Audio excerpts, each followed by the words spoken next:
मसीह और कलीसिया उसकी शरीर है, वैसा पत्नी शरीर है और पत्नी का सर जो है वो मसीह होता है। सो ये कलीसिया धरती से तैयार हो जाएगी और कौनशील पत्थर ऊपर से आकर इस पत्थर पर बैठेगी। और आपको मालूम है 1963 में प्रभु बादलों पर दिखाई दिया, इसका मतलब दुल्हन अभी तैयार होकर आ चुकी है। 2000 साल के बाद प्रभु नीचे उतर कर आया और प्रकाशित वाक्य 10वां अध्याय हमारे आंखों के सामने उसने पूरा करके बताया कि अब कलीसिया तैयार है, अब वो आकर कलीसिया के साथ में मेल खाने वाला है। बोलो हालेलुया। जब यीशु मसीह पानी में बपतिस्मा देकर बाहर निकल रहा था, यूहन्ना ने यीशु मसीह को बोला परमेश्वर का मेमना है। और फिर जब बपतिस्मा लिया, आसमान से कबूतर उतर कर आया पवित्र आत्मा के द्वारा। कबूतर किसके ऊपर उतर के आता है?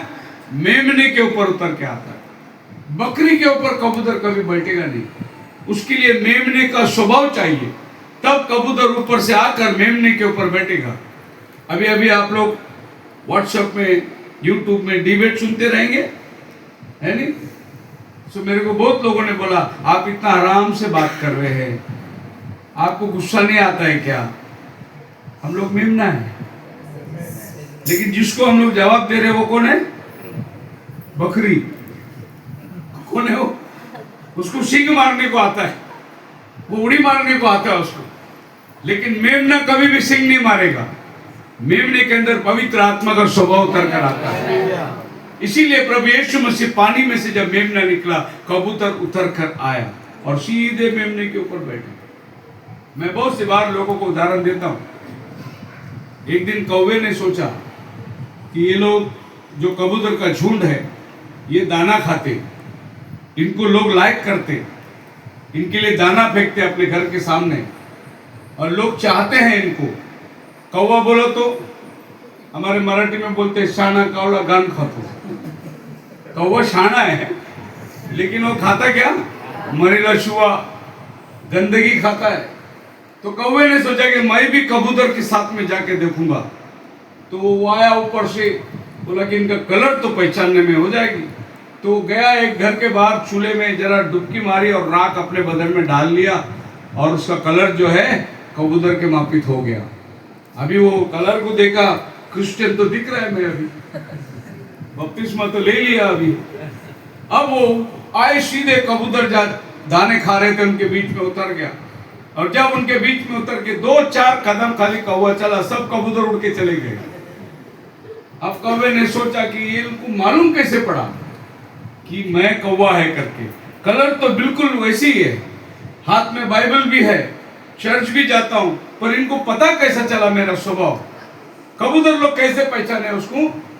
जब कौवा चलना शुरू किया तो वो ऐसा चलता है कौवा, तो साइड में तो 2-3 जंप मारा, कबूतर सब उड़ गया। क्योंकि कबूतर ऐसा जंप नहीं मारता, कबूतर सीधा चलता है। आप देखो कबूतर को कभी भी वो उड़ी मार के नहीं चलेगा, सीधा चलता है, राजा के माफी चलता है वो। लेकिन कौवा उड़ी मार के 2 चाल में कबूतर को मालूम पड़ा ये तो कौवा है।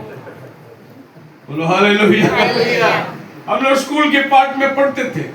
एक दिन क्या हुआ, लोमड़ी एक पेंट के डब्बे में गिर गया, ड्रम में, और बाहर निकला तो नीला रंग पूरा। जब वो नीला रंग जाने लगा तो सब लोग देखने लगे, बोले अरे ये नया कौन आया? बोला मैं नया जंगल का राजा आया है। कौन? नया जंगल का राजा आया। लोगों को भी लगा, बंदर को, खरगोश को, सबको लगा कि नया जंगल का राजा आया। एक दिन शेर सामने आ गया और ये शेर को जाके खड़ा हुआ, बोला मैं नया जंगल का राजा है। तो शेर ने बोला आवाज कर देना।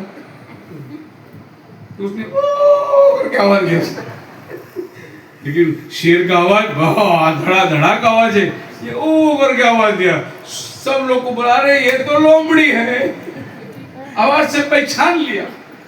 सो ये लोग कौन होते हैं? जो नकली रूप को धारण किए हैं। ये वो कौन चील का पत्थर उन पर बैठा नहीं है, इसीलिए उनका स्वभाव उनके ऊपर नहीं उतरता। आगे बाइबल कहता है, पढ़िए पहला पत्रस 2:4 के अंदर, he is the living stone. अब बाइबल कहता है यीशु मसीह जीवित पत्थर है। ज़करिया की किताब 5 अध्याय में जाओगे तो वहां पर एक पत्थर है, उसको 7 आंखें लगी हुई है।